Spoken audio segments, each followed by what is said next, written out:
This is Theory of Change. I'm Matthew Sheffield. Thanks for joining me.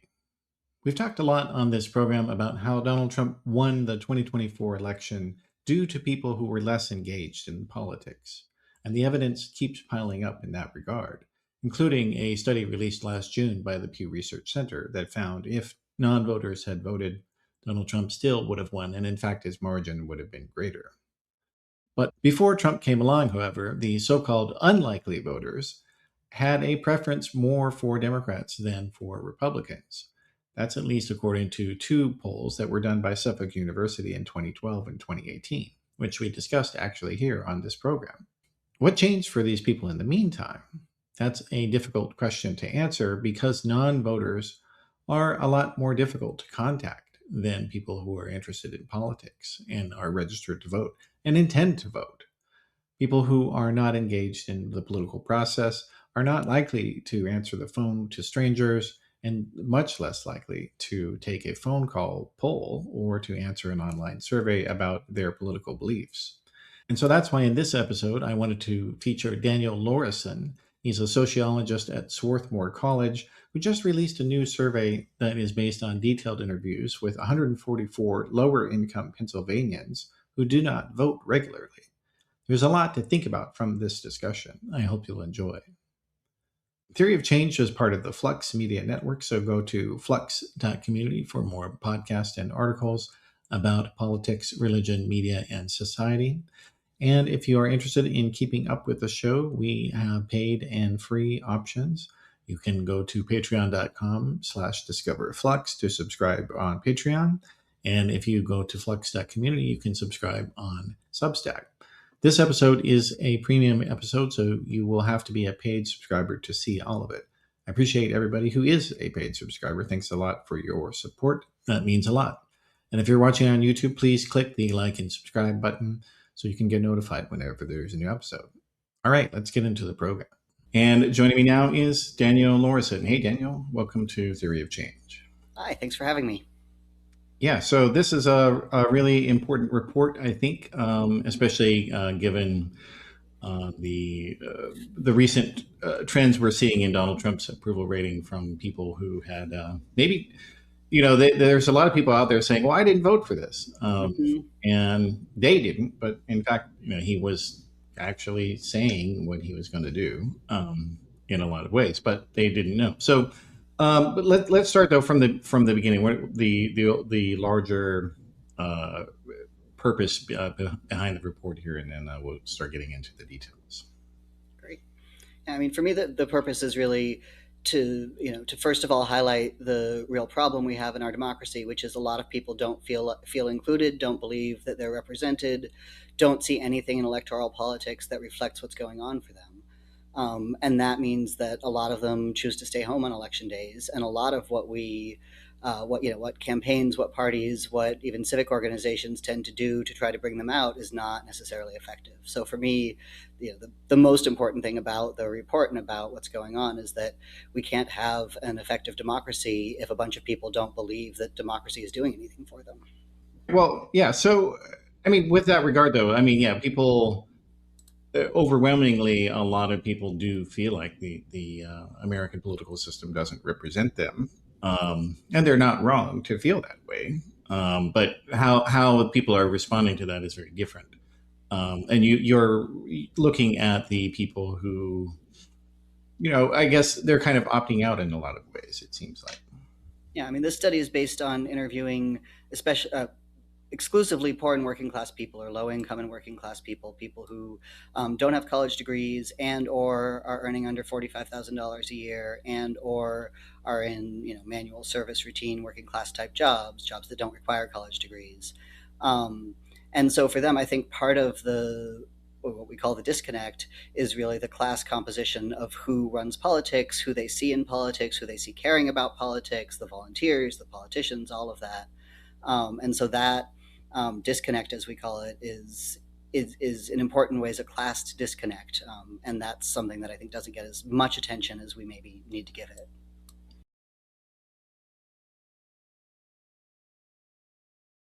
Yeah, well, and one of the things that I think is important here is that within politics, a lot of people that are trying to bring a data-driven approach, quote unquote, to it, they rely on polls, and polls, they're not as much of a science as people often imagine them to be. And I can say that as somebody who used to be a pollster. It's so I'm not hating on it. It's just that you have only one interaction. It's a one shot interaction with the Mhm. person on that topic, and you don't know if you phrased it in a way that they understand in the same way. And but then at the same time, people also are doing focus groups, and those also have problems as well. And you guys are doing something else. Yeah. So we did in-depth qualitative interviews. We talked to people for usually about an hour, sometimes an hour and a half. A couple of interviews went up to 2 hours, and so we could really get a sense of, in a conversation, what they meant. If they said something and we weren't sure what they meant, we could say, "What do you mean by that?" And we could follow up on stories they told us, or when they said, you know, I just don't like that guy. We could ask what they meant, etc. So I think there's really something to be said for this kind of qualitative research. It's not something that I would expect, a campaign in its final 40 days to be able to do, right? But it is something that makes people feel heard and understood and listened to, and that's really worthwhile. And for our purposes, for research, you just get a different sense of what people are thinking and feeling and what they believe than you can with other methods, especially polls. I mean, I'm a person who does both qualitative and quantitative research. I love surveys, I love survey data. But the fundamental feature of a survey is you give people a set of options to take boxes on. And if you're not asking the right questions, you're not going to find out what's going on for them. That's one piece, and then the other piece is, a lot of people just tick the box that sort of seems right in the moment, and you don't have any sense of whether that's something they believe really deeply, whether that's something they care really a lot about, whether that's something that motivates them, or if it's just like the box that appealed in the moment. So again, while I use surveys, I like surveys. I think polls are, they're real information, but there's some things you just can't capture unless you're having conversations with people. Yeah. Well, and especially I think with regard to disengagement and Mhm. dissatisfaction, because there's just everybody has their own things that they're dissatisfied about, Mhm. because ultimately people who are deciding to vote for someone, they're deciding, they're unifying on that thing, of this is who I'm going to vote for, whereas somebody who is not voting, they can have a wide variety of Mhm. reasons, for not participating. Although one of the consistent themes in the research is that, um, people that you guys talk to they feel like that politics is for rich people and Mhm. for people who are world apart from them. And Mhm. you guys have several different case studies in that regard there. Yeah, yeah, absolutely. Just to go back to the methodology for a second, the other piece that I think is really important is that polls and surveys increasingly just can't be representative, and qualitative data is never even attempting to be representative because you're almost never doing random samples or that sort of thing. But the people who are least likely to respond to polls and surveys are also the people who are least likely to vote, and so you don't get a good sample of people who are non-voters necessarily, unless you're really making an effort, and you don't get a good sample of people who are who don't have college degrees, who are low income, who are poor, who are struggling. And weighting can take care of some of that, but it can't take care of all of that. So one thing we were able to do is use community-based researchers who were from the communities where we were trying to talk to people, to bring in their friends and family, to bring in people that they had connections to, so that we were reaching people who would never, if a pollster calls you and says, "Do you want to answer some questions about politics?" These are people who would never do that. And some of them were, in fact, quite hard to recruit, even with an incentive, even by a friend or family member, to talk about politics in an interview for an hour. So I think that's, part of what's going on for a lot of people is, again, just the sense that politics is not something they're entitled or qualified to participate in, not in the sense of they don't genuinely know what they need to know, but in the sense of, if it seems like the kind of thing you have to watch the right news, or you have to know the right people, or etc., then you're not going to feel like it's something you want to talk about for an hour. Yeah. Well, and also the way that the economy is increasingly structured for a lot of people, where what we're seeing in this research, but also a lot of other research, is that a lot of people are having to work multiple jobs. They're having to they don't have time to look at this stuff, and I mean, even as early as Aristotle, he was saying politics is something that people who have leisure can participate in. But if Mhm. you are, scraping by constantly, it's where are you going to have that time? Especially if you have no habit of doing that. Mhm. I think that's part of it, and certainly, the efforts that people are making to make voting easier are, 100% worthwhile. The efforts that people are making to, on the other side, mostly to make voting more difficult, I think are, a real problem. But most people we talked to, when they were talking about their own reasons for not getting to the polls, it wasn't about the time that they had, or how convenient it was, or finding a car, that sort of thing. It really was just a sense that either there was no point, or why would they give their vote to people who don't care about them, or this is just. I sometimes make the analogy to who's a football fan and who's not. Right? Some people, pay a lot of attention to football, love football, talk about football all the time. Some people, and I'm one of them, didn't grow up in a football family. People start talking about football, my eyes glaze over. I don't have any idea what the thing is that I should say, and I just don't want to be in that conversation. And I think that politics feels to a lot of people we talk to the way football feels to me, right? It's something that they know other people care about. They know is something that they, maybe as a good American, they ought to engage with, but they just, don't feel like it's something that they have access to. Yeah, well, that's true. So and that is an important thing to note, because there have been people that have been trying to talk about this, and they focus on only on, well, let's make voting easier, Mhm. not, well, why don't you vote? Yeah. And that's is a serious issue, because especially if you are somebody who is trying to work on behalf of democracy and you don't like a lot of the tyrannical things that Donald Trump has been doing.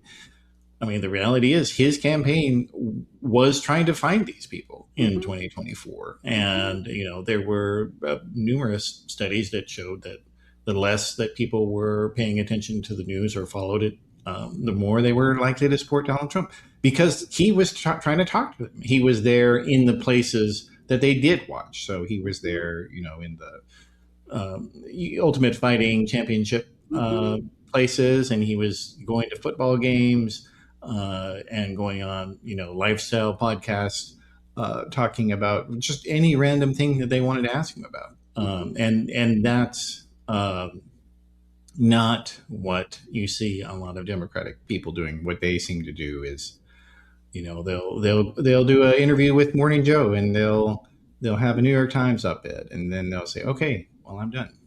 Yeah. And that's just not where these people are. They're not looking at that media, and they never will. And they have the right to. This is a job for people like you and I, but we're a minority. And the people who are political junkies and really interested in these topics, they're also a minority also. Yeah. Absolutely. And they're not, they're usually also from, not always, but usually from, educated families, from upper middle class families, more likely to be white, more likely to be men. Here we all are. And so they just don't have they're not as likely to have organic connections to regular poor and working class people across race. And that's really, I think, a problem, especially for the Democrats. Trump also, in the last election, his campaign, not only in terms of media, but also in terms of campaign strategy, was knocking doors of people who had very low voter propensity scores, the kind of doors that don't tend to get knocked in most standard Democratic campaigns these days. Yeah, that's true. But I want to just go back related to that, to something Mm-hmm. I asked earlier, where you had to address something else, which was good. But just this idea that politics is not it's for people who are rich, Mm-hmm. and that's when we look at the research of compared to this is the public opinion on X and this is the law that comes from X, that opinion to say that politics is not about me and not about people like me, that's a true opinion, Yeah, actually. yeah. I mean, you could. I think there are many politicians who are very interested in making the lives of low income and working class people better, right? And there are many policies that have been passed, often by Democrats, that do in fact make people's lives better in some ways, but they're so often hard for people to see those effects. You pass a law that results in block grants to the states, that results in grants to nonprofits, that results in services that people might not otherwise get, but no one receiving those services has any way to see. In fact, even the people working in the organizations often don't have any way to see that funding came from a federal grant that was part of a bill that was passed by Democrats a year or two or three ago. And so that, I think I say all that because on the one hand, I think you're right that by and large, politics is by and for the wealthy.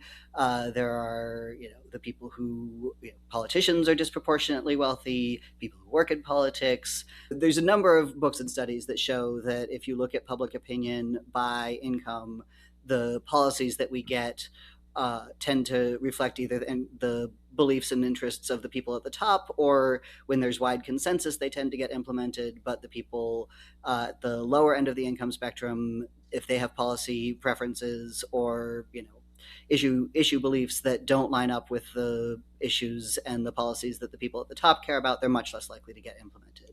So that's absolutely true.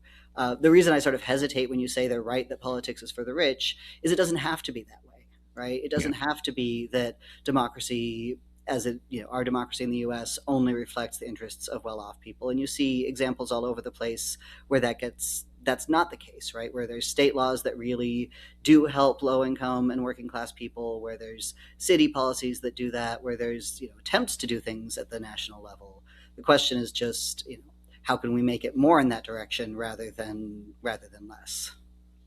Yeah, absolutely. And this idea, though, of raising awareness of when something positive has happened for people, I mean, that again, you have to look at Donald Trump with that regard Mm-hmm. because, he gained a lot of support, it seems like, from people who they saw his name on the economic stimulus checks Mm-hmm. that came out during the COVID-19 pandemic.